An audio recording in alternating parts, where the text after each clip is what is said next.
Bonsoir. Bonsoir et merci de venir chaque fois aussi nombreux. Philippe de Villiers parlera, je vous le dis tout de suite, pendant 1 heure et demie. Il n'y aura pas de jeu de questions-réponses parce qu'il veut vous conter une histoire, celle de Jeanne d'Arc, et donc je pense qu'on a envie d'être emporté par ce récit. Juste quelques mots, cher Philippe. C'est pour moi un très grand plaisir d'accueillir ce soir Philippe de Villiers, mon ami Philippe de Villiers, chez nous à Béziers. Je veux dire que c'est un plaisir, mais aussi, surtout, un honneur. Philippe de Villiers est un homme que j'admire profondément, pour la simple et très bonne raison qu'il est parfaitement admirable. Je dirais cela de fort peu de monde, et je pèse mes mots sur la balance d'une vie, la mienne me semble-t-il bien remplie, durant laquelle j'ai sillonné le globe, sous toutes les latitudes, et rencontré bien de personnalités. Philippe de Villiers est une sorte d'ovni dans le monde politique français. OVNI parce que totalement incompréhensible pour ce monde. Et c'est la raison pour laquelle on l'attend caricaturé et parfois sali. OVNI aussi parce que dans l'imagerie populaire, ceux qui viennent d'un autre monde procèdent souvent d'une civilisation supérieure. Or, Philippe de Villiers, c'est exactement cela. Pas une supériorité technique ou intellectuelle, encore que, mais une chose plus rare, une chose qu'on n'achète pas, un supplément d'âme.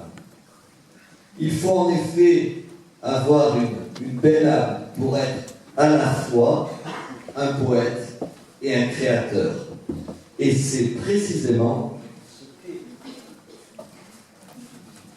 ce qu'est Philippe de Villiers. Il ne s'est pas contenté d'avoir une vie, d'être haut fonctionnaire, puis député, puis secrétaire d'État, comme tant et tant sous les républiques défuntes actuelles sans doute à venir. Philippe de Villiers a eu et a plusieurs vies. Il a créé le Puy du Fou, vous le savez, un pari incroyable, une œuvre unique, connue sur les 5 continents. Mais il est également, on le voit ce soir, à la fois écrivain et biographe. Voici quelques années, il a commencé un cycle historique qui renvoie ses lecteurs aux racines de ce pays qui est le nôtre. Et en ces temps de grande confusion, dire qu'un pays est à nous, que l'on y est chez soi, ce n'est pas faire acte de propriété, ce n'est pas s'octroyer un droit, encore que, c'est surtout rappeler l'importance des devoirs qui sont les nôtres pour que ce pays, sa culture, sa civilisation ne changent pas, je dirais, de substance. Oui, n'en déplaise à ceux qui n'aiment pas leur pays et qui ne s'aiment pas eux-mêmes. L'histoire de la France n'a pas commencé en 1789. Il y a eu avant de cette date des rois, des artistes, des chevaliers qui ont fait la France. Et puis, il y a eu une jeune fille, et c'est elle dont Philippe de Villiers va nous parler ce soir. Celle dont le grand philosophe français Alain caractérisait ainsi l'aventure, je le cite, c'est une belle histoire, c'est peut-être même la plus belle histoire du monde. Cette jeune fille, vous savez, s'appelait Jeanne d'Arc. C'est à vous, c'est à toi, mon cher Philippe. Merci d'être ici.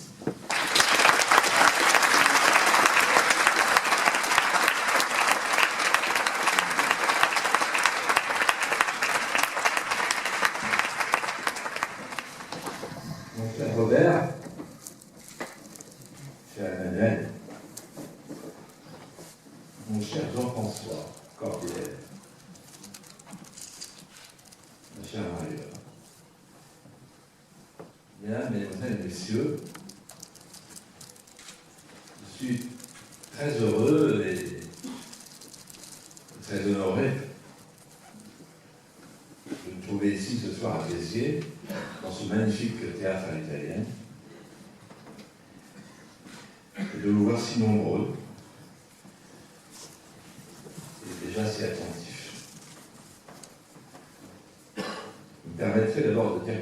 suis si heureux d'être ici. Parce que Béziers est une ville magnifique du patrimoine français. Et aussi parce que ce sont pour moi les retrouvailles de l'amitié ce soir. Une amitié ancienne, une amitié de combattant, avec mon ami Jean-François Corbière et son épouse, Marie-Laure. Je suis revenu à Béziers, en d'autres temps, dans une autre vie, qui était celle de la vie politique. J'ai changé de vie parce que j'ai considéré que la vie politique était un cloaque, et que quand le pouvoir n'a plus le pouvoir, il n'en reste que le cœur de l'homme. La piscine sanguinolente où il s'agite et se chamaille des caïmans et des crocodiles.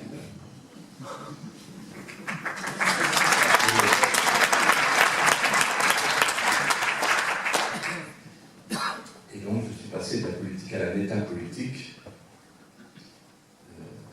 à la recherche de la mise en valeur des valeurs fondatrices de la France pour les jeunes générations. Donc je suis heureux de retrouver Jean-François qui a toujours été loyal, qui a toujours été fidèle à nos combats. Je lui dis ce soir, dans toute son affection. Et puis il y a un homme que j'ai rencontré il y a longtemps, que je suivais du regard parce que c'était une vraie personnalité. Déjà un homme libre, qui était président de Reporters sans frontières. On s'est retrouvés ensuite sur des passions communes, puisqu'il est monté dans la voiture à l'étape du Puy du Fou, du Tour de France, je ne sais pas ce qu'il faisait là. Et puis on a parlé, et j'ai dit à Jean-Marie Leblanc, le patron du Tour, qui était à côté de moi, il est formidable, comment Robert Ménard? Oui, Robert Ménard. Et puis un soir, après la ciné-cellule du Puy du Fou, qu'ils étaient venus voir ensemble, Robert me dit ah, le Puy du Fou, ça donne envie, envie d'être français, on ressent une émotion. Il me dit ça avec les larmes aux yeux et il ajoute dans l'état où se trouve mon pays, je me demande s'il ne faut pas, si c'est pas un devoir de sortir de soi-même et d'aller dans l'arène. Un devoir. Et j'ai eu le sentiment, je me souviens très bien que le lendemain matin, j'ai dit à ma femme, j'ai vu quelqu'un qui est profondément français et profondément désintéressé. Quelqu'un qui n'a pas besoin de la politique et qui va se lancer au service du bien commun. Et ça m'a rappelé ce que disait saint Thomas d'Aquin dans une conversation avec Saint-Louis, de pouvoir être un service, un sacrifice, pas une consommation. On n'a pas le pouvoir pour faire carrière, sinon on trahit. Quand on a le pouvoir, c'est un honneur. On gère la vie de ses concitoyens. Et donc je le dis dans ce théâtre ce soir à Béziers, avec mon cœur de citoyen, amoureux de la France. Vous ne le savez pas, mais déjà à Paris, et en province, y compris chez moi en Vendée, on connaît le maire de Béziers. Et il a une belle réputation.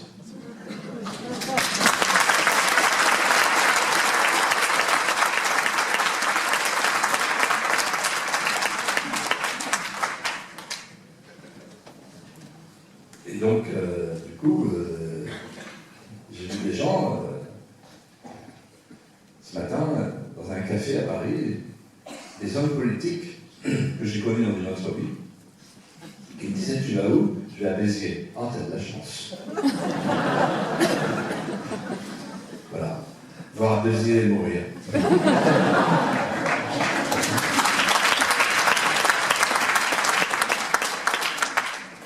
Alors, il est 8h20.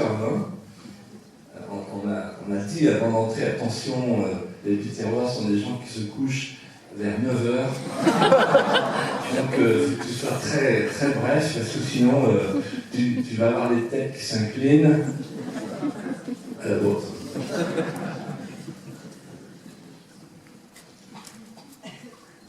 Voilà, je vais vous dire quelque chose, c'est que que dans ma nouvelle vie, j'ai décidé d'écrire en pensant aux jeunes générations qui ne connaissent plus l'histoire de France.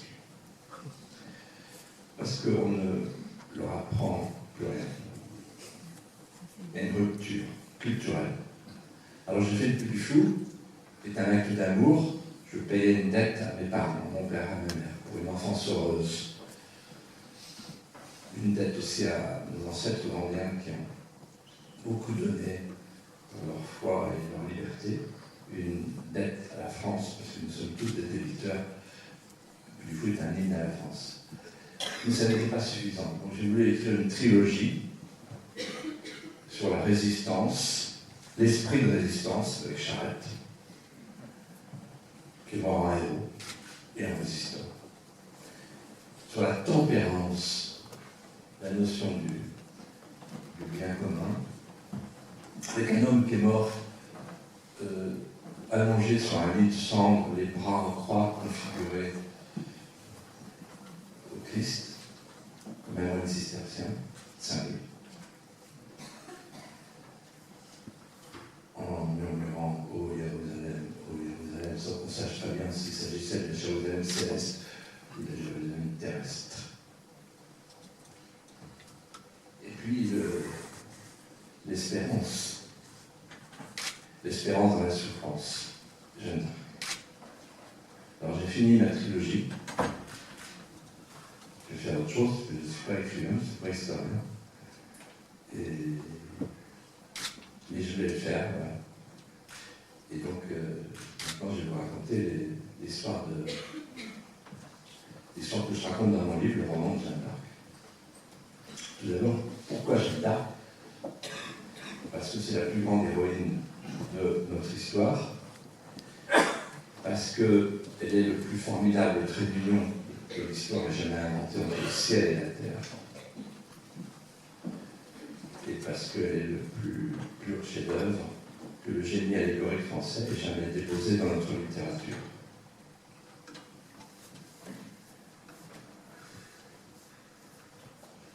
J'ai écrit ce livre à la première personne. C'était osé. Quand j'ai écrit Charette, ma femme m'a dit « Bon, l'histoire d'un rebelle entouré d'Amazon, tu devrais y arriver. » Quand j'ai écrit Saint-Louis, ma femme, qui est plus pieuse que moi, m'a dit « Ça va être difficile de te mettre dans la peau d'un saint. Les femmes sont toujours agréables. » Et quand je lui ai dit, elle me dit « Qu'est-ce que tu vas faire maintenant ?» Je dis « Je vais faire Jeanne d'Arc. » Elle dit « Toi, dans la peau d'une pucelle, impossible. »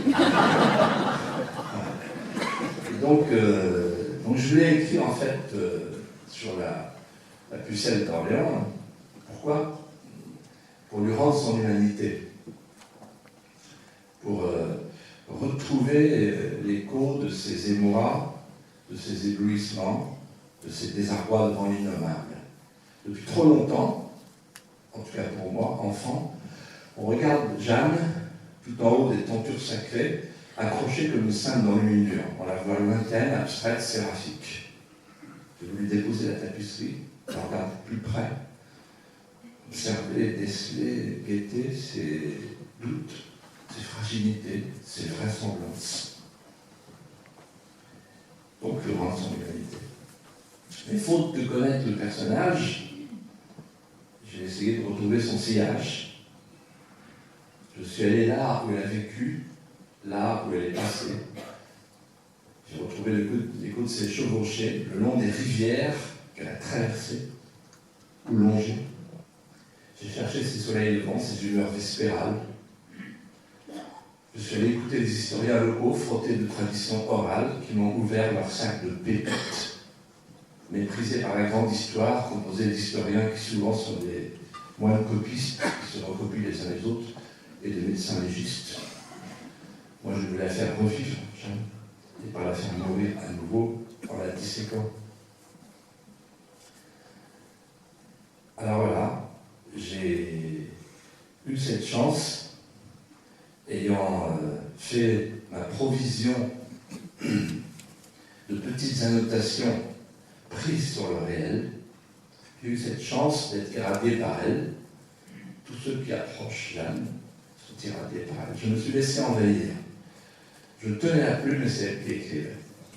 C'était facile. C'est une grâce qu'elle apporte à ceux qui l'approchent. Et je vous dis ça, je ne suis pas du tout un mystique. Je suis un Français qui aime son pays et qui connaît la petite Jeanne depuis l'enfance pour savoir exactement ce qui s'est passé. Alors ce qui s'est passé, je vais vous raconter. Elle est née le jour des Épiphanies, le 6 janvier 1412. Elle est née pour les rois. Vous y penserez lorsque Monsieur le maire viendra solennellement déposer les rois mages le 6 janvier prochain à la crèche de Béziers.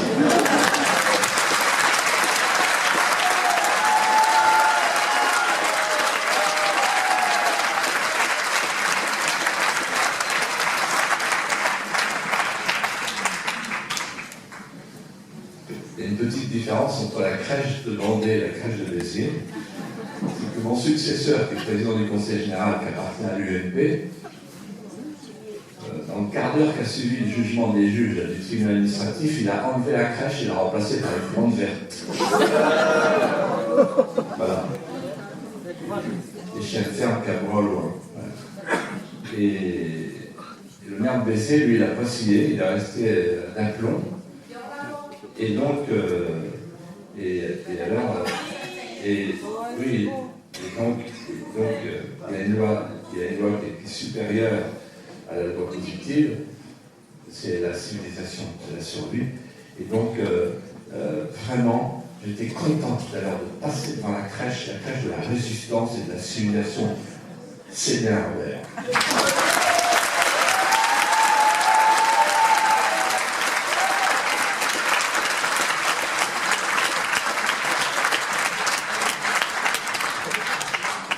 Donc elle est née le 6 janvier. Elle a eu une enfance heureuse. Entre ses parents, sa mère, qui l'appelait sa petite Jeannette, qui la servait contre elle, ou ma petite Jeannette, elle avait toujours peur pour sa fille. Elle s'appelait Sabine Romé, elle était de Sermez, à 25 lieues. Elle lui a tout appris, elle lui a appris à tourner l'aiguille, à tirer le fuseau. Elle lui a surtout appris sa créance, le pater, l'Ave Maria, le credo. Jeanne dit elle-même qu'elle ne savait ni A ni B, mais elle savait sa créance. Dès l'âge de 10 ans, elle était regardée à Dorémy comme la plus habile fileuse. Elle avait l'art des tissus et le goût des tissus.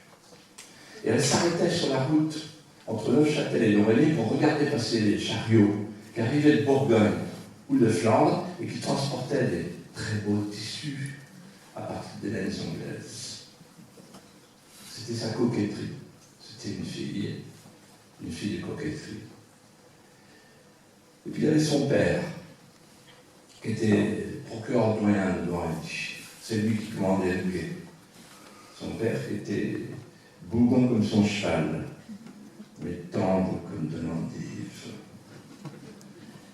Son père qui lui a appris très tôt à observer, à se méfier, à observer les visages qui passent, les visages qui frappent à la porte, les nez torves, les yeux fuyants, les doubles mentons, un pour parler haut, l'autre pour mentir bas, afin de la préparer à rencontrer ses juges, les évêques. Et puis, ses frères et sœurs, sa grande sœur Catherine, qui l'emmène à Notre-Dame de Bermond, un oratoire tout en haut dans le bois. On croise les ports à Gmandé. Et elle tombe à genoux chaque samedi devant un Christ efflanqué, toujours, et qui sue le sang de pleine goutte, comme s'il portait la misère du monde.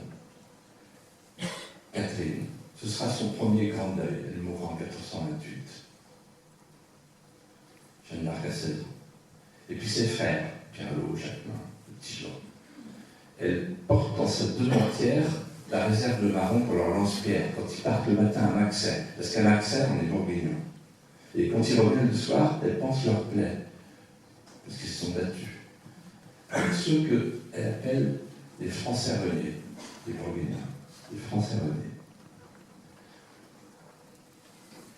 Elle est née, en fait, dans un village qui s'appelle Domrémy, qui est sur la rive gauche de la Meuse,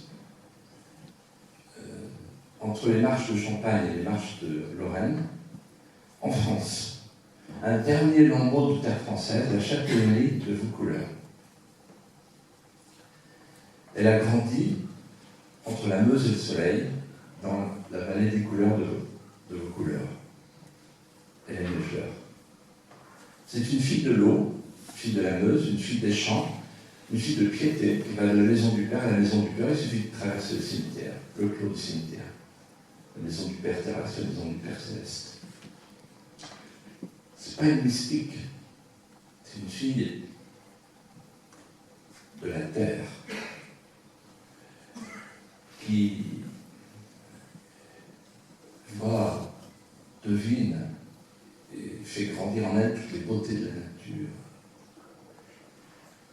Elle aime rire, elle aime courir, elle saute, elle danse, elle chante. Elle aime les libellules, les abeilles, le baumet, l'arbre du baumet, les fêtes, les boutons de fleurs.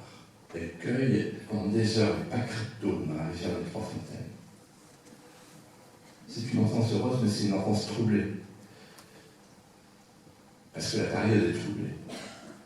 Jugez plutôt à la peur des loups. Parce que la nuit, par sa petite fenêtre de sa chambrette, elle voit les loups qui viennent déterrer les paroissiens sépulturés de leurs pattes dans le clos du cimetière. Puis il y a les bandes qui pratiquent la robberie, la pillerie, qui brûlent les récoltes, qui volent le bétail, qui vont et viennent. Bourguignon, Armagnac, tout un, qui pratiquent la violence. Et donc, à Domrémy, on a peur, on apprend à avoir peur, parce que la peur est bonne conseillère, et on apprend à dominer sa peur, elle apprend à dominer sa peur. Et puis c'est la confusion. La confusion, puisqu'il y a 2 papes et 3 rois. La France, dit-on, est comme une vieille dame déjetée, humiliée, un cheval sans frein, une nef sans gouvernail. Il y a 3 rois. Il y a le roi de France et d'Angleterre, un petit roi, Henri VI, il a 6 ans. Il porte la double couronne depuis le traité de Troyes, 1420. Le traité de Troyes a transféré la souveraineté de la France à l'Angleterre. C'est une sorte de traité de Maastricht. C'est Isabeau de Bavière qui a conclu ce traité. Isabeau de Bavière, dont on dit qu'elle est plissée de gras sous le Hénin, une truie couronnée, dit-on encore, qui ne mange que sa compote de choux, qui n'aime que cela, et qui a transféré la souveraineté à l'Angleterre. Elle dit parfois la France sera plus grande lorsqu'elle sera anglaise. Alors il y a ce petit roi, Henri VI, qui a 6 ans, et qu'elle va retrouver dans sa prison plus tard à Rouen. Il est roi de France et d'Angleterre. Il porte la double couronne. Il y a un autre roi qui est duc, c'est le duc de Bourgogne, mais qui exerce son autorité sur des domaines beaucoup plus importants que le domaine royal lui-même, de la Champagne, la Bourgogne, jusqu'à la Flandre. Et lui, il n'a qu'une seule idée en tête, c'est venger le crime de Montrond, parce qu'à Montrond, les troupes de roi ont assassiné son père. Et donc Philippe le Bon veut venger son père. Assassinat qui fait suite à l'assassinat de Louis d'Orléans. De l'autre côté. D'où le combat entre les Bourguignons et les Armagnacs. C'est une histoire de vengeance, de 2 crimes successifs, l'un répondant à l'autre. Et puis il y a le 3e petit roi, celui dont on ne parle pas, le petit roi de Bourges, le dauphin. Celui que Jeanne a appelé le gentil dauphin. Il il ne sait comment réparer sa fortune. Les princes puissants se sont retirés de son autorité. Il n'a pas l'appareil convenable à sa dignité. Une enfance troublée, où l'extraordinaire se trame dans l'ordinaire. Elle grandit, elle a les bras bien compassés, elle est grandelette, elle passe son temps à faire des robes de fenaison et des tabliers de chanvre pour ses frères, pour les travaux de labour. Et puis, au mois d'août 1425, elle a 13 ans, il fait chaud, il fait très chaud, on ne voit courir sous les fontaines qu'un léger filet d'eau, la Meuse est presque à sec, les fleurs meurent de soif, elle cherche l'ombre sous un grand pommier du jardin de son père, près du clos du cimetière, et soudain, à midi, le soleil tombe à pic, une immense clarté l'enveloppe. Elle s'approche, ce n'est pas le soleil, c'est juste à côté du soleil, à l'ex de l'église. Ce sont des voix, des anges, tout de blanc vêtus, au milieu desquels elle reconnaît l'archange Saint-Michel. Elle le reconnaît parce qu'il porte le mantel rouge du vitrail du cœur de Don Rémy, l'église de son baptême. Don Rémy, ça veut dire Monseigneur Rémy, c'est-à-dire celui, l'évêque, qui a sacré le premier roi de France, le premier roi des Francs, Louis. Et donc elle reconnaît Saint-Michel. Saint-Michel lui parle. Il lui apprend à se gouverner. Elle a peur. Elle retourne dans sa petite chambrette. Elle se blottit dans sa petite chambrette. À qui va-t-elle parler? Qui va la croire? Est-ce de Dieu? Est-ce du diable? On dit au catéchisme que les anges fuient le péché, les pécheurs, comme les abeilles la fumée.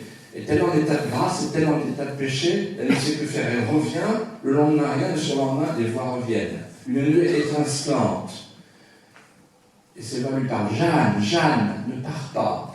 Fille de Dieu. Va, fille de Dieu. Alors elle décide de parler à sa sœur. Sa sœur la sent troublée. Sa sœur comprend qu'il se passe quelque chose de grave puisqu'elle laisse son ouvrage dehors. Sa quenouille, la nuit, qui traîne. Et elle n'est plus à son ouvrage. Alors sa sœur lui dit, ne me raconte pas d'histoire. Tu es folle, c'est normal, dans ce royaume tout le monde est fou, le roi est folle, tu es folle. Elle sait qu'il ne pourra plus parler à personne. Elle revient, elle entend à nouveau ses voix. Et puis un jour, les voix lui commandent l'impossible. Les voix lui commandent de quitter Don Rémy, de désobéir à son père, et sans rien dire à son père, de partir à Vaucouleurs pour demander une escorte pour aller sauver le royaume. Et puis 2 jours après, elle enlève 2 autres Bastilles, et le 7 mai, elle déclare à son hôte, Jacques Buchet, le trésorier royal du Parlement, qu'il abrite à la Porte-Régard. Ce matin, je partirai par la rivière, c'est la Loire, et ce soir, je rentrerai par le pont des Tourelles. Et Jacques Buchet lui répond, ma pauvre petite, le pont des Tourelles, vous ne pourrez pas passer par le pont des Tourelles, il est coupé, il manque 3 arches. Et le soir, elle va passer par le pont des Tourelles. Elle va réussir. Elle va être blessée, gravement. À un moment, le destin hésite. Ces hommes ne savent plus s'ils doivent continuer à attaquer. Les Anglais faiblissent. C'est l'instant décisif. Elle prend son étendard, elle glisse dans le fossé, elle attrape une échelle, elle monte en haut de l'échelle, et quand elle est tout en haut de l'échelle, elle reçoit un vireton qui lui traverse l'épaule juste au-dessus du centre du cou de l'épaule, et tombe en arrière à demi-morte. C'est la consternation chez les Français, c'est l'explosion de joie chez les Anglais. Et puis, elle se souvient qu'elle a vu les chevaliers se déflécher eux-mêmes. Et donc, elle veut montrer à ses chevaliers qu'elle est vraiment chef de guerre. Elle se déflèche toute seule. Elle remonte sur son cheval, c'est l'assaut et c'est la victoire d'Orléans. Nous sommes le 7 mai. Le 8 mai, c'est l'euphorie, c'est le Téléum. On l'appelle l'ange héraldique des royaumes. Et elle n'a qu'une pensée, c'est pas de festoyer à Orléans pour fêter la victoire, c'est retourner vers le roi. Pourquoi? Pour lui dire maintenant on va à Reims. Tout de suite, on ne traîne pas. Et quand elle voit le roi l'embrasse, mais lui dit, le conseil de cour souhaite qu'on nettoie la Loire avant d'aller à Reims. Parce qu'en fait, les Anglais qui ont quitté Orléans se sont repliés sur la Loire. Alors elle est déçue. Qu'à cela ne tienne, on va sur la Loire. Et elle enchaîne les victoires. Nain, Borgency, Jargeau, et surtout la bataille de Patay. C'est la première fois que depuis Crécy, les Français attaquent en plaine. Et c'est la première fois que les Anglais sont défaits. Et c'est la petite Jeanne qui s'est aussi commandée. La petite Jeanne, la petite vachère, comme on dit. Ah, ils vont avoir la petite vachère. Ils ont vu la petite vachère. Elle a gagné la bataille de Patay. Et là, il y a Dunois, le bastard d'Orléans, avec tous ses titres, et le principe de sa famille qui lui dit « Jeanne, vous avez sauvé l'honneur de tous les chevaliers français. » Elle demande alors le roi. Le roi la reçoit. Et lui dit « Mais le conseil de cour souhaiterait maintenant que nous allions en Normandie. » Et c'est là un moment décisif. Je demande toute votre attention parce que c'est là qu'on voit le génie politique de Jeanne d'Arc. Elle dit au roi, si vous allez en Normandie, la victoire normande sera un grand gain pour le royaume de France, car vous rejetterez les Anglais vers la mer. Mais si vous allez au Sacre à Reims, alors la victoire sera d'une autre nature. Elle se retourne vers le conseil de cour et elle leur dit « Charles de Valois, le dauphin, Charles de Valois recevra plus de force d'une seule goutte d'huile que de 10 000 lances. » Elle fait basculer le conseil, le connétable, le chancelier, le chambellan, le gros Georges, comme on l'appelle. Elle emporte la décision, c'est la route du Sacre. Les villes s'ouvrent les unes après les autres. Et quand elle arrive à Reims, la ville est pavoisée, elle est parée. Elle prépare, on est le samedi soir, 16 juillet 1429, elle prépare sa robe immaculée qu'elle va enfiler sur son harnois blanc, frotté de cendre par son écuyer pour qu'il soit plus brillant. Au moment de mettre son casque, son chapelain lui dit « Non, Jeanne, pas de casque, ce n'est pas une bataille. La cérémonie de demain est un mystère qui dépose dans nos cœurs un peu de la grandeur céleste. Pas de casque. » Elle sait qu'elle sera tout près du roi. Une femme ne doit pas entrer dans le cœur. Elle a l'autorisation d'entrer dans le cœur. Elle sera tout près du roi avec son étendard. Elle va assister au sacre. Et pendant toute la nuit, elle ne ferme pas l'œil parce qu'elle se dit « Mon Dieu, je vais enfin assister. Je vais voir de près la petite fiole d'huile sacrée, le Saint-Crème. » Et quand elle passe au matin du sacre, devant l'ange qui sourit, elle y voit un signe prémonitoire, il me sourit. C'est un sourire du ciel. Mais elle remarque, parce que c'est une petite paysanne qui voit tout, qu'il tient dans sa main la palme du martyr, et elle se dit, prémonition du malheur. À la fin de la cérémonie, elle est la première à se précipiter aux genoux du gentil dauphin. Elle lui dit, gentil dauphin, je ne vous appellerai plus gentil dauphin, je vous appellerai sire le roi. C'est-à-dire qu'elle a compris que le roi est roi par la nature, par la filiation, mais que ce n'est pas suffisant. Qu'il n'est vraiment roi aux yeux du peuple. Nisi potestas ad Deo, nul pouvoir qui ne vienne de Dieu que par l'onction sacrée, par l'huile sacrée. Alors le roi devient roi. Et là, il se passe une chose stupéfiante pour Jeanne. Tout bascule. Elle dit au roi et au conseil de cour et à tous les capitaines, on termine le travail. Il faut goûter les Anglais hors de France. C'est ma 3e mission. Donc prendre Paris, libérer Paris qui est encore au Bourguignon, faire la paix au bout de la lance. Et les capitaines et les seigneurs et le conseil de cour et le roi lui répondent non, faire la paix au bout de la plume. Tout a changé. Mais que s'est-il passé? Une chose très simple.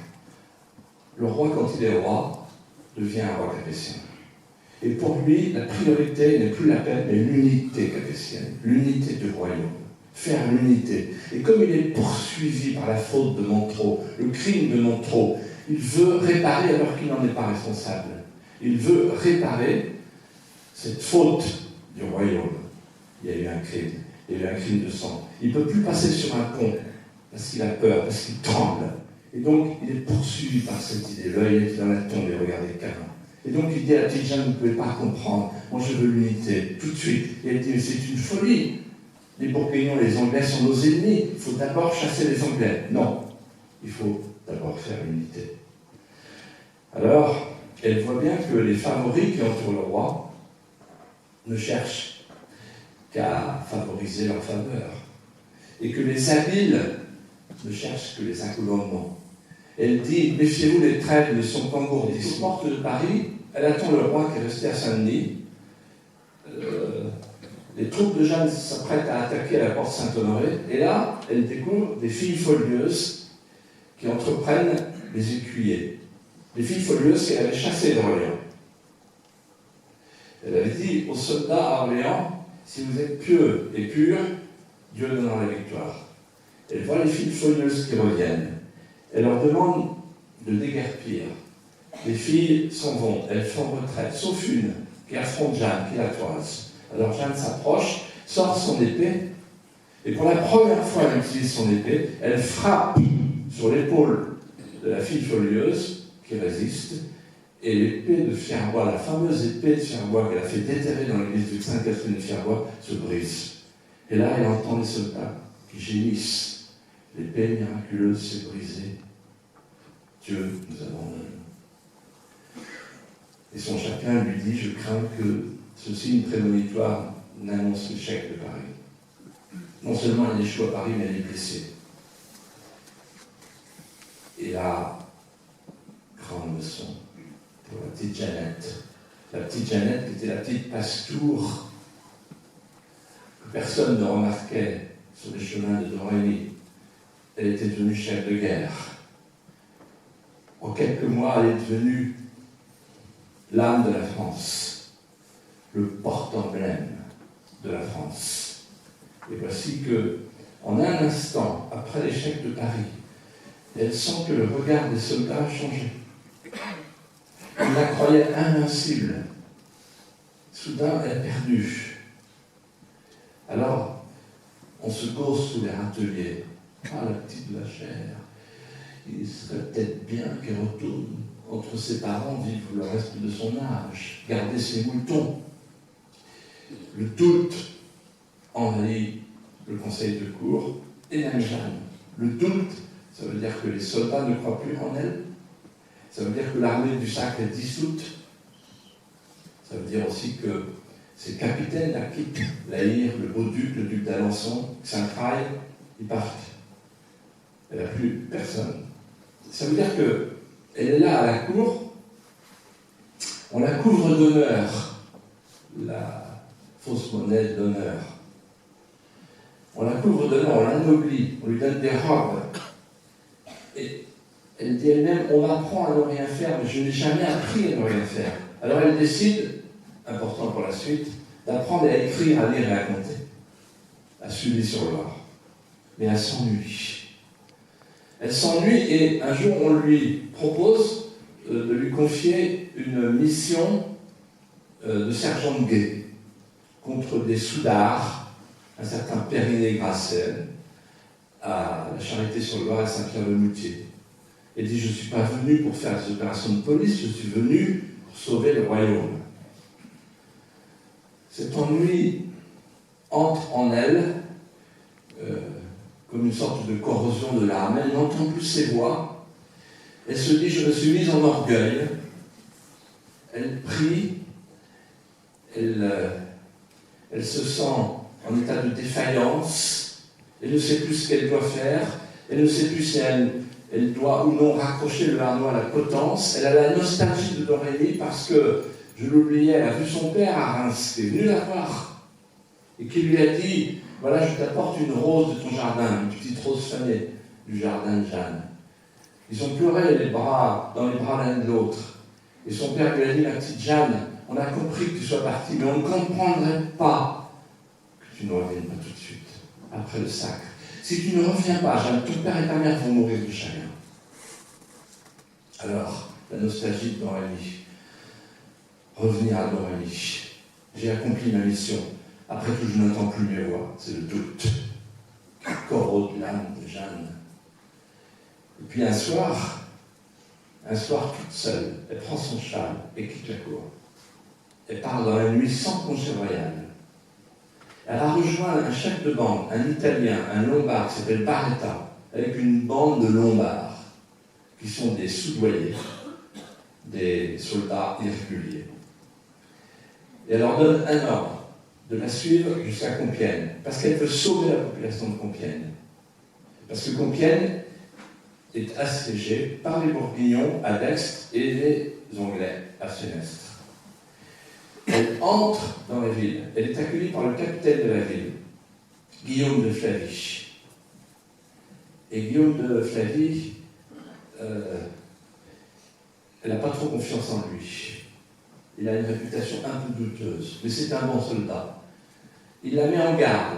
Il dit, quand vous sortirez de la ville pour attaquer les Anglais et les Bourguignons, n'allez pas en face, c'est un marécage. Et les hennissements des chevaux vont donner alerte à ceux qui vous attendent et qui vont vous piéger. Elle vit avec quelque chose de très important qui est revenu en elle. Ses voix à Melun, au mois d'avril, sont revenues. Et ces voix lui ont dit, avant qu'il ne soit à Saint-Jean, tu seras prise. Ne te chaille pas, prends tout ton gré. Ne te chaille pas, ça veut dire ne t'effraie pas, prends tout ton gré, ça veut dire prends tout du bon côté. Elle calcule, dans 70 jours, ce sera la Saint-Jean, donc je n'ai plus que 70 jours à vivre. Donc il faut libérer Compiègne. Et comme elle est pressée, elle dit à ses soldats, on va sortir de la ville. On va attaquer les Bourguignons et les Anglais. Elle sort de la ville, elle se bat, les hennissements se produisent, hélas, comme prévu. Et quand il s'agit de faire retraite, et bien, tous ces soldats qui s'en vont, qui rentrent dans la ville par le pont-levis. La herse est levée. Elle est la seule à rester, à demeurer, à se battre. À un moment donné, il faut se rendre, évidemment, à la réalité. Elle se retourne pour rentrer dans la ville, et au moment où elle arrive devant la herse, elle entend une voix puissante qui crie « Abaissez la herse !» Et donc, quand elle entend abaisser la herse, je vois qu'il y a quelques bourguignons qui se souviennent. Abaisser la herse! Qui a dit ça? Et on ne sait pas qui a dit ça. On ne sait pas qui a dit ça. Est-ce une trahison? Est-ce une coïncidence? En tout cas, la herse est abaissée. C'est fini. Elle est prise. Un bourguignon la tire par sa huque d'or. Elle tombe par terre. Elle est cernée, elle est pressée, elle est menacée de mort, et elle donne sa foi, comme on le faisait à l'époque de la chevalerie, elle donne sa foi, c'est-à-dire qu'elle se rend au bâtard de Vendôme qui l'arrête. Le bâtard de Vendôme est un vassal de Jean de Luxembourg, qui lui-même est un vassal du duc de Bourgogne. Il y a de l'espoir pour elle, même si elle est prisonnière. Pourquoi? Parce que selon les lois de la chevalerie, elle est une prisonnière de guerre rachetable par une rançon. Et donc elle se dit au fil des jours, alors qu'on la traîne de prison en prison, depuis Beaulieu, Beaurevoir, le Crotoy, elle se dit, c'est pas possible, ils vont venir me chercher. Le roi a fait quelque chose. Mon chapelain Jean Bacrel va bouger, Saint-Prat et la Lyre, ils vont bouger, Dunois va bouger, les Français vont se cotiser. Personne ne bouge. Pourquoi personne ne bouge? Parce que tout va changer.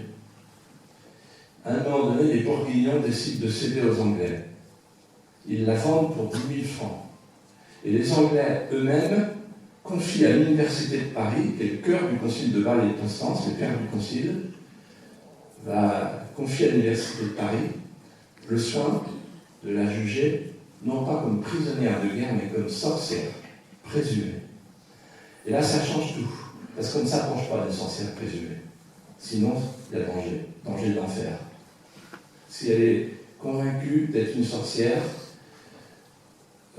et qu'elle ait brûlé vive, ceux qui se sont approchés d'elle sont des complices de la sorcière. Donc, c'est le vide. C'est terrible pour elle, le moment où elle comprend qu'elle n'est plus prisonnière de guerre, mais qu'elle est sorcière présumée. À quoi elle sait-elle? À quoi le voit-elle? Tout simplement quand elle change de gardien. Elle voit bien que les houspayeurs bourguignons sont remplacés par les houspayeurs anglais. Et là, elle est traînée depuis le trottoir jusqu'à Rouen. Quand elle entre dans la cour du Bouvrail, une bonne âme lui explique: vous savez, Jeanne, c'est pas à vous qu'ils en veulent. Ils ont besoin de vous salir pour déshonorer le roi. Pourquoi? Parce que c'est vous qui avez emmené le dauphin à Reims pour être sacré. Et donc, pour délégitimer le roi, il faut déshonorer Jeanne. Et si jamais vous êtes sorcière, déclarée sorcière, alors le sacre devient illégitime. Donc, éclabousser et flétrir Jeanne pour déshonorer le roi et le royaume de France, ou ce qu'il en reste. Voilà la stratégie. Elle le comprend. Et quand elle est dans la cour du Bouvrail, elle voit beaucoup d'Anglais. Et parmi ces Anglais, elle voit des autorités anglaises. Elle ne comprend pas pourquoi. Et elle va comprendre très vite que c'est la résidence royale, en fait, le château du Bouvrail. Il y a le petit roi Henri VI qui habite au Bouvrail, dans l'appartement à côté de son cachot. Et à côté, il y a le gouverneur Warwick. Et à côté, il y a le duc de Bedford, le régent de France et d'Angleterre. Donc en fait, elle est en terre anglaise. Le château du Bouvrail, c'est l'Angleterre. On l'a fait monter dans son cachot. J'ai retrouvé le cachot. Je vais retrouver la description du cachot. Après 6 mois de travail. C'est horrible. Il y a une obscurité presque totale. 3 renfoncements. Un pour les latrines et 2 pour les houspayeurs. Une petite fenêtre avec un barreau qui donne sur l'extérieur, qui lui permet d'entendre les cloches, et notamment les cloches de Noël, parce qu'elle arrive le 23 décembre, et elle va entendre les cloches de Noël le 24 décembre. Noël sans Noël. C'est horrible parce que les houspayeurs, qui sont ses gardiens, la menacent de la violer à chaque minute, pissent sur les murs, vomissent, crachent et l'insultent. C'est horrible parce qu'elle est allongée sur une planche avec des chaînes traversantes aux épaules, au ventre, aux genoux, aux chevilles. Et donc elle ne peut même pas se mouvoir d'un côté sur l'autre. C'est horrible parce que 2 jours après son arrivée, on apporte une cage de fer faite par un forgeron émérite de la ville de Rouen. Pourquoi une cage de fer? Parce qu'une sorcière, ça peut s'envoler. Il ne faut pas qu'elle s'envole. Il faut qu'elle soit condamnée. Il faut qu'elle soit condamnée au bûcher, la flétrissure du corps et de l'âme. 23 décembre, elle arrive, et puis le 21 février, elle a une petite joie, parce qu'on lui dit, voilà, c'est le procès public. Le procès public dans la chapelle castrale. Pourquoi c'est une petite joie? Parce qu'elle va sortir de la cage de fer, elle pense qu'on va la libérer de ses chaînes au début, elle marche sur le pavé, carotante, fragile, faible, avec des entraves aux pieds. Elle est debout devant le tribunal, présidé par l'évêque de Beauvais, Monseigneur Cochon. Et elle va répondre avec un génie sémantique, un art de la réplique que personne n'a jamais compris. Le procès qui nous est parvenu a été rédigé par des huissiers qui était contrôlé par l'évêque Cochon.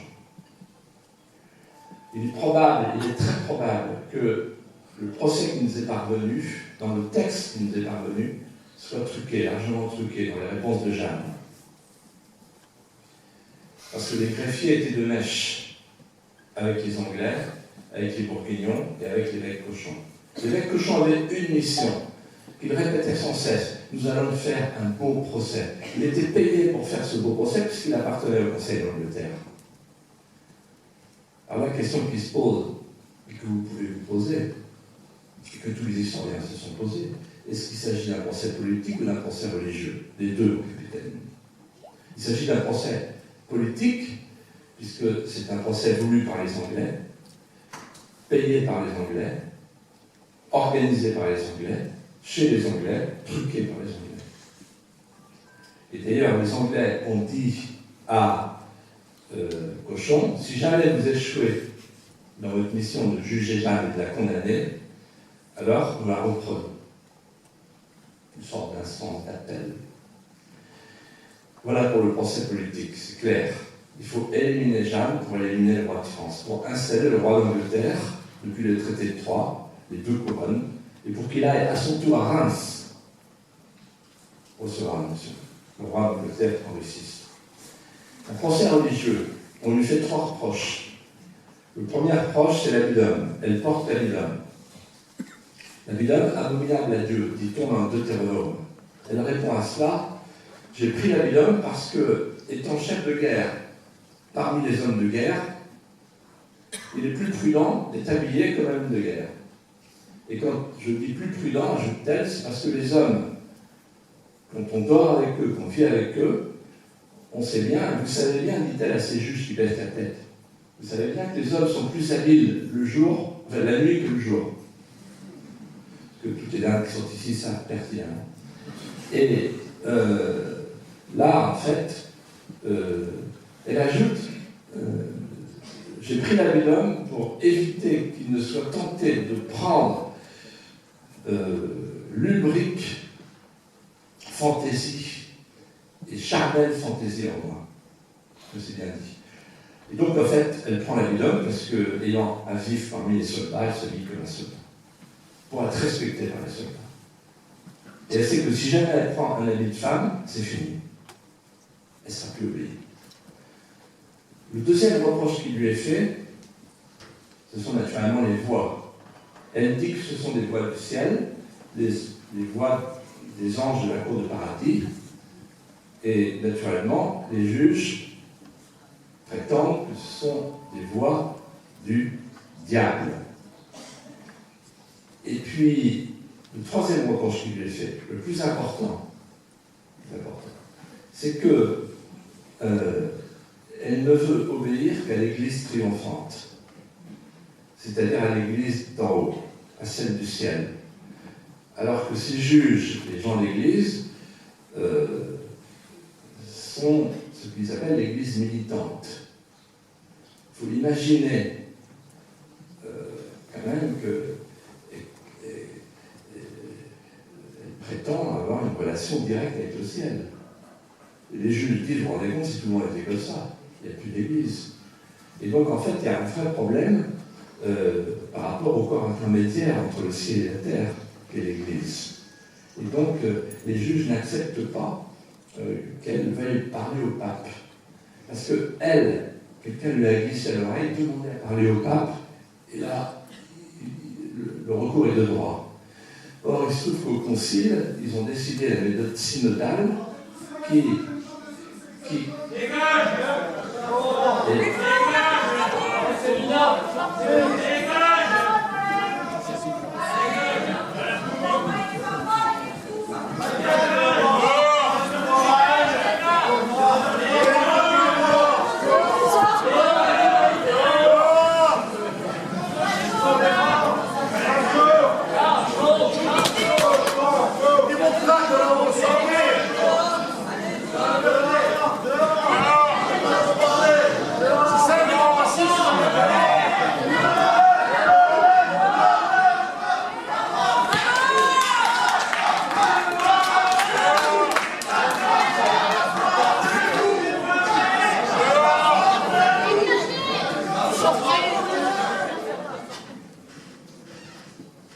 Jeanne était là, et bien elle a la paix au bout de la lance.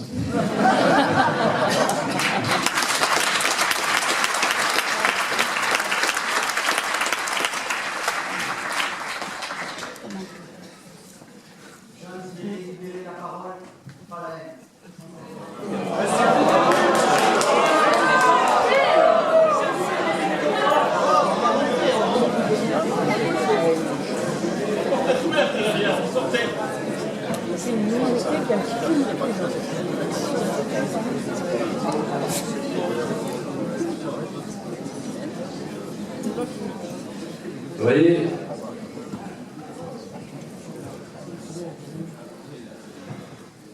de ça que la France est ingouvernable. Il y a des gens comme ça qui sont des terroristes et des fascistes.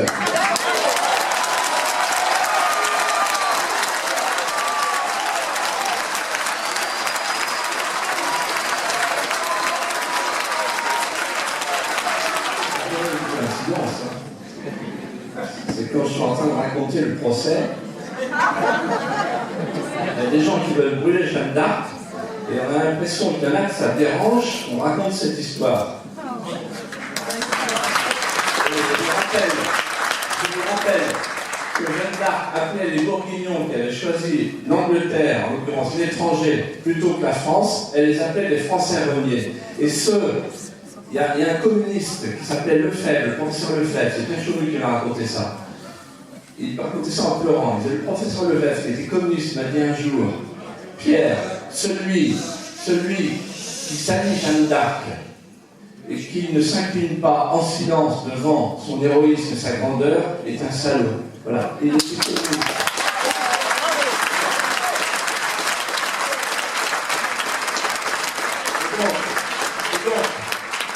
Moi, je ne demande pas qu'on lise mon livre. Il est écrit. Je ne demande pas qu'on me respecte. On peut me salir, on peut m'insulter dans cette salle comme ailleurs. Ça m'est totalement égal. Ce que j'ai fait, je l'ai fait pour Jeanne d'Arc. Mais je n'accepte pas que, par cette attitude puérile, on salisse la mémoire de Jeanne d'Arc.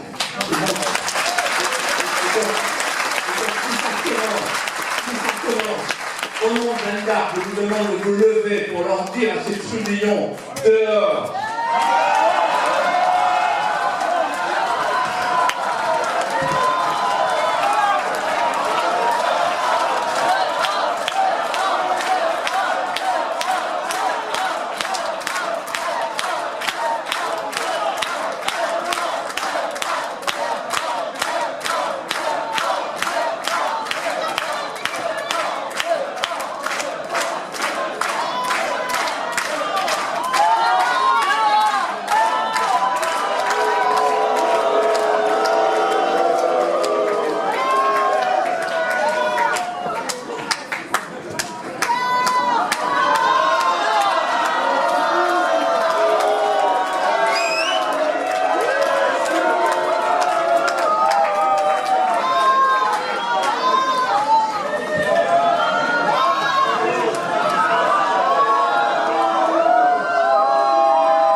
La vie de Jeanne fut un combat qui l'a conduit au martyr.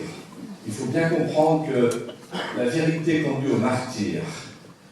Il faut bien comprendre ce que disait un grand soldat, la vérité ne triomphe jamais, mais ses ennemis finissent toujours par mourir.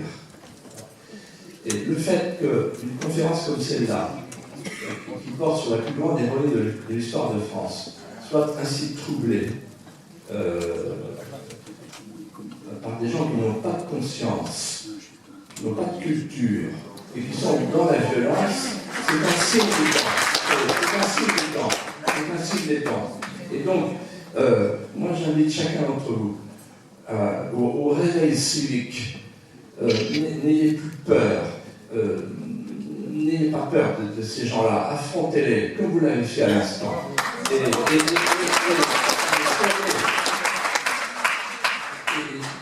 Je vous dis à Robert, soyez comme Robert, vous tenez sur la position, vous tenez sur la position.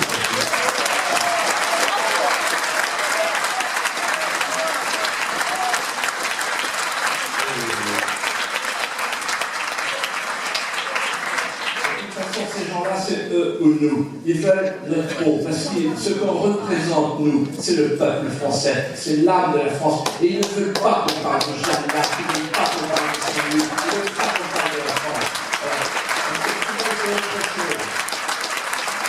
Ce sont les mondialistes qui veulent couper l'homme de ses attachements vitaux. Ce sont les mêmes qui veulent fabriquer demain un petit homme consommateur, asexué, apatride, hermaphrodite. Alors,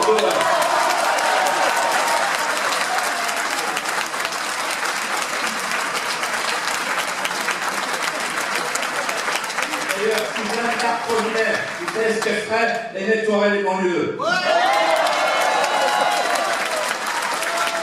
Sciatistes, etc. Dehors. Cochon de parti.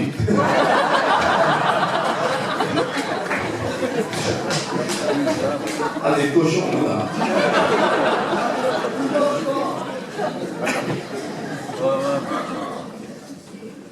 Il faut qu'on retrouve nos moyens les uns et les autres. Parce que pour le compteur, c'est pas facile. Mais vous êtes formidable. Vous êtes incroyable. Aussi, merci.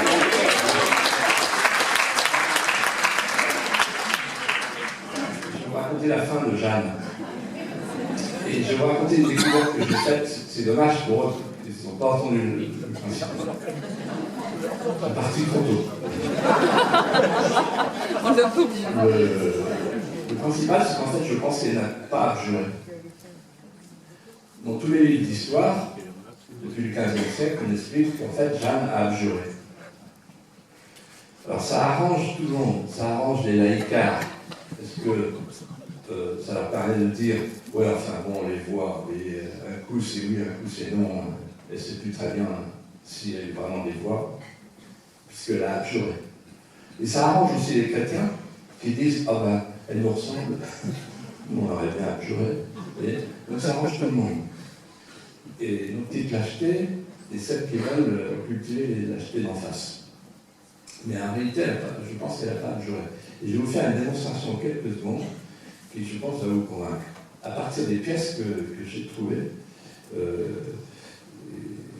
je récapitule dans un chapitre où je raconte justement la scène du cimetière de Saint-Ouen. On l'emmène un matin au cimetière de Saint-Ouen, elle est condamnée à mort. Elle entre dans le cimetière, elle voit 3 estrades avec des dés rouges, des camailles de soie blanche. Elle a près d'elle un recteur émérite qui s'appelle Erard et qui prononce une phrase de l'évangile que vous connaissez peut-être. Le sarment qui se détache de la vigne ne produira pas de fruits. Sous-entendu, Jeanne s'est séparée de l'Église et donc elle est apostate, hérétique, de vénéresse, malcréante. Et donc elle doit être condamnée. Et là, vous imaginez la scène, des pierres tombales, on ne les voit pas parce que la foule recoule des pierres tombales, une foule de curieux qui veut savoir, beaucoup d'anglais,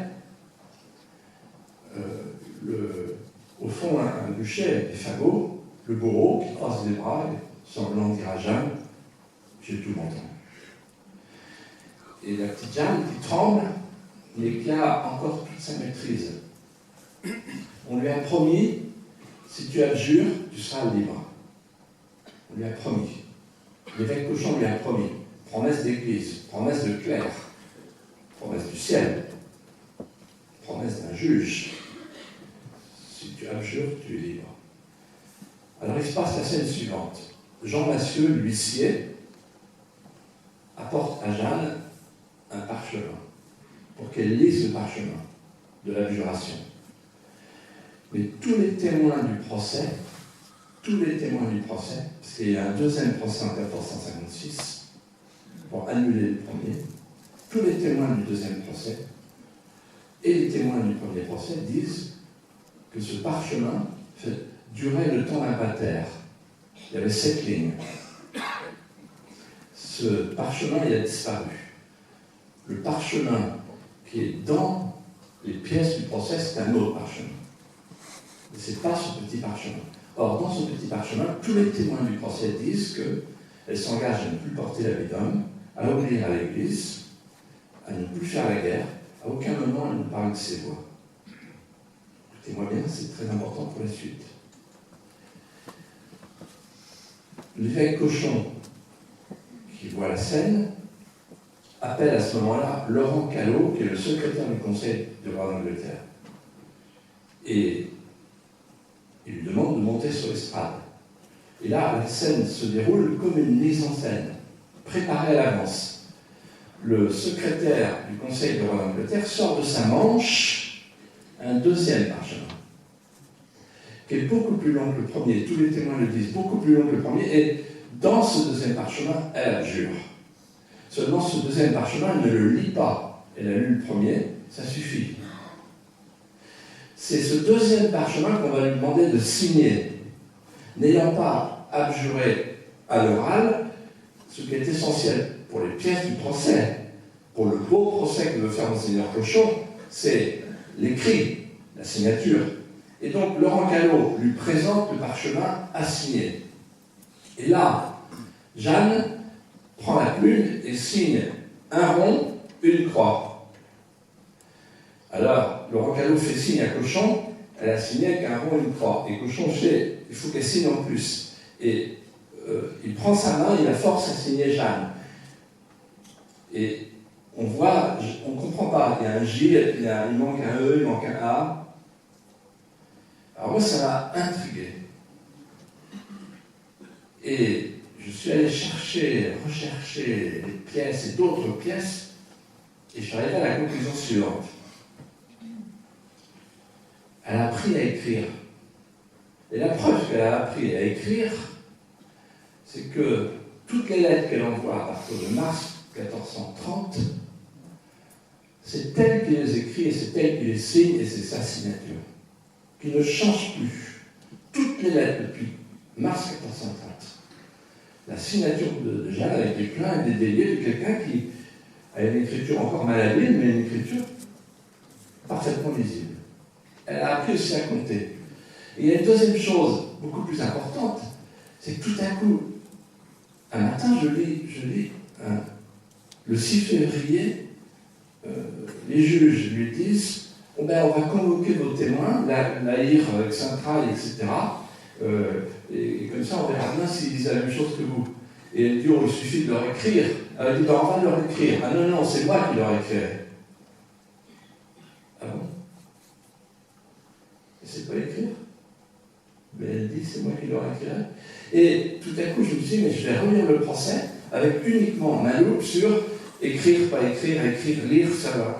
Et en fait, j'ai trouvé 10 passages où elle s'est écrite et comptée. Elle dit 5000 lances, 30 lances. Quelqu'un qui ne sait pas compter. Et les juges ne répliquent pas quand elle dit quelque chose. Écrire, lire. Je vais écrire au pape. Elle dit à un moment donné, je vais écrire au pape. Ah non. Elle annonce qu'elle va. Donc, et personne ne lui dit tu sais bien que tu ne sais pas écrire. Personne. Donc tout le monde sait qu'elle sait écrire, elle sait lire. Et d'ailleurs, la preuve, c'est lettres. Jusqu'à la dernière. Alors la question qui se pose, c'est, bon, récapitulons. Elle a lu un texte de parchemin où il n'y a pas d'abjuration, il n'y a pas de révocation de ses voix, et ensuite elle signe avec une croix et un rond. Alors je suis allé chercher les autres pièces du procès, et je tombe sur quelque chose de très important. C'est que, en fait, elle explique à son chapelain, c'est dans les pièces du procès, elle explique à son chapelain, au début de la guerre, avant Orléans, quand j'écrirai une lettre à mes capitaines, sachant que cette lettre risque d'être interceptée par les Anglais, quand je signerai d'une croix, il ne faudra pas me croire. Quand je signerai de 2 croix, il faudra me croire. Récapitulons, elle signe d'une croix, ça veut dire qu'il ne faut pas me croire. Elle signe d'une croix et d'un rond. Le rond, c'est pas un rond. Les historiens disent un rond, non, c'est un zéro pointé. Et le plus troublant, c'est que toutes les pièces du procès, tous les témoins du procès ajoutent, et à ce moment-là, elle regarde l'évêque Cauchon de son estrade vers l'autre estrade, et elle rit. Il n'est pas dit elle sourit, elle rit en regardant l'évêque Cauchon. Et les historiens disent, ah c'est un rictus nerveux.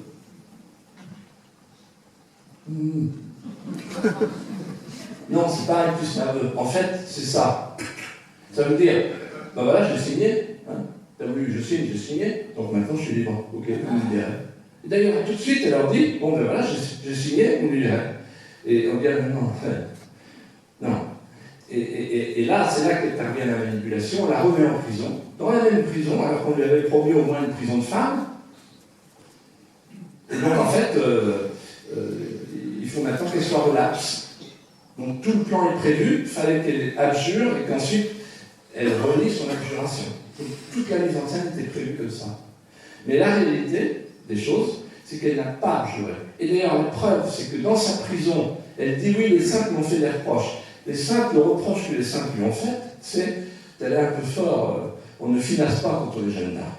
C'est ça le reproche. Mais sur le fond, elle ajoute, mais jamais les voix, jamais je n'ai renié mes voix. Jamais. Elle dit au cimetière de Saint-Croix, jamais je n'ai renié mes voix. Donc on voit bien qu'il y a eu un trafic des greffiers sous le contrôle de l'évêque Cochon, mais qu'en réalité, elle n'a pas abjuré. Sinon, comme une fille qui abjure et qui se met à rire, ça n'a aucun sens. Elle a ri parce qu'elle était contente que la Jeannette, la petite paysanne de Norélie, de leur faire un vilain tour. Voilà. Donc après, vous connaissez la suite.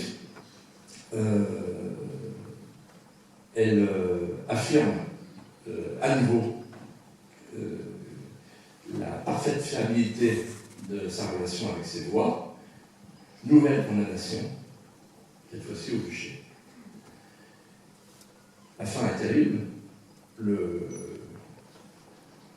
matin, à 7h du matin, elle voit entrer en son cachot un dominicain qui a essayé de l'aider pendant ce procès, en lui faisant des petits signes. Il s'appelle Martin Advenu.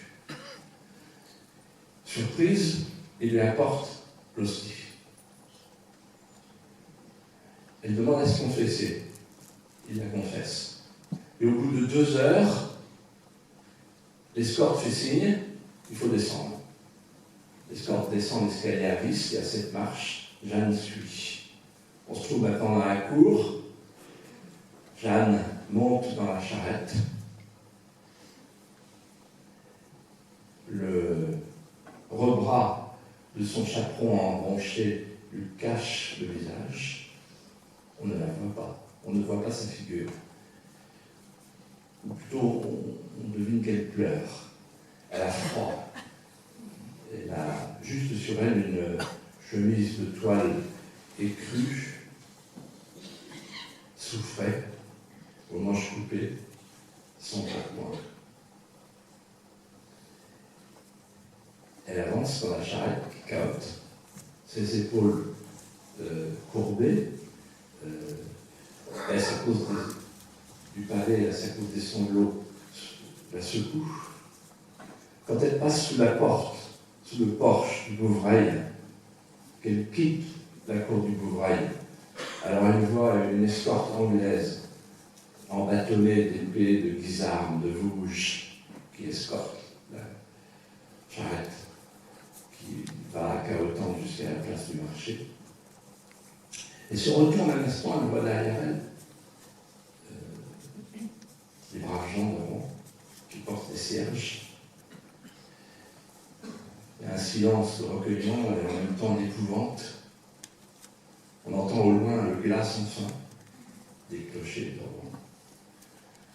Un peu plus loin, une litanie, une voix faible d'une femme.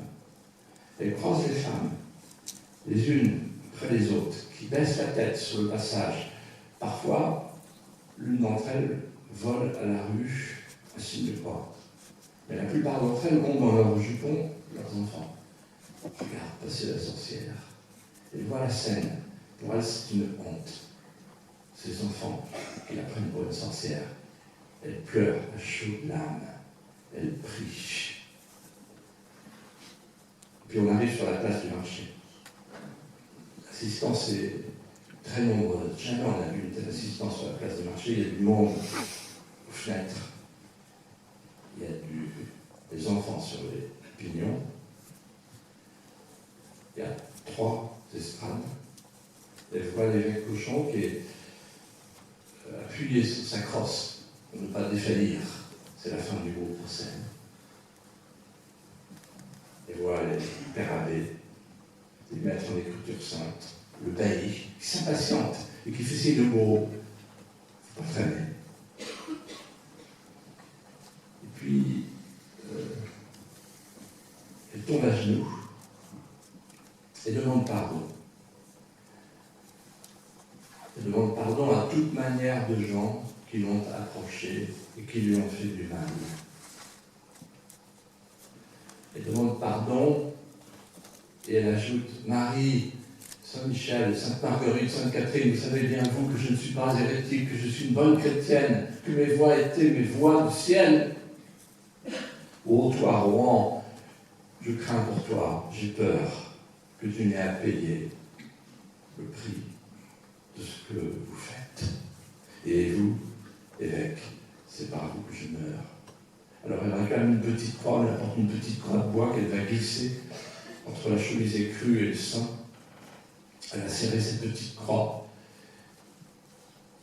Elle va prier, supplier, Jésus, Jésus. Alors les Anglais la prennent jusqu'au bord de l'estrade, lui ôtent son chaperon, qu'il remplace par un bonnet de papier, une mitre d'infamie sur laquelle il est écrit apostate devineresse et incréante. Elle monte l'escalier toute seule pour aller vers les staches, les chapeaux, le bûcher. Le bourreau l'attend, il lui lie les mains, il lui attache les épaules, les genoux, les chevilles. Et quand elle est attachée, il prend dans le porte-flamme de fer la torchère allumée, qu'il attend, il jette la torchère dans les fagots. Une épaisse fumée noire s'élève. On entend 3 fois Jésus, Jésus, Jésus. Silence. Le feu a fait son œuvre. La tête de Jeanne chavire dans la colonne de feu qui monte, qui se tord et qui tourbillonne. Un officier anglais s'approche pour brasser les cendres d'où jaillissent un foyer d'étincelles. C'est la fin. Le bourreau s'approche, se penche sur le bois calciné. Que voit-il, cela? Malgré le charbon, l'huile, le soufre qu'il avait appliqué contre les entrailles de Jeanne, le cœur est là, encore là, le cœur de Jeanne. Alors il prend une pelle, il brandit le cœur, et il s'écrie « Il n'a pas brûlé! Il n'a pas brûlé !» C'est là la gêne, toute la place qui se vide, la place du marché. Il n'a pas brûlé, il n'a pas brûlé. Il y a une odeur de cendre, une odeur de fumée. On entend même un soldat qui crie « Nous avons brûlé une sainte !» Tout le monde s'en va. Et vers 5 heures de l'après-midi, à l'heure des vêpres du Saint-Sacrement, depuis le pont Mathilde, au-dessus de la Seine, un sac de toile est jeté, qui roule dans le courant. Dans le sac se trouve le cœur de Jeanne. Jeanne sera réhabilitée le 14 mai 1456 par l'Église catholique romaine. Puis elle sera canonisée en juillet 1920.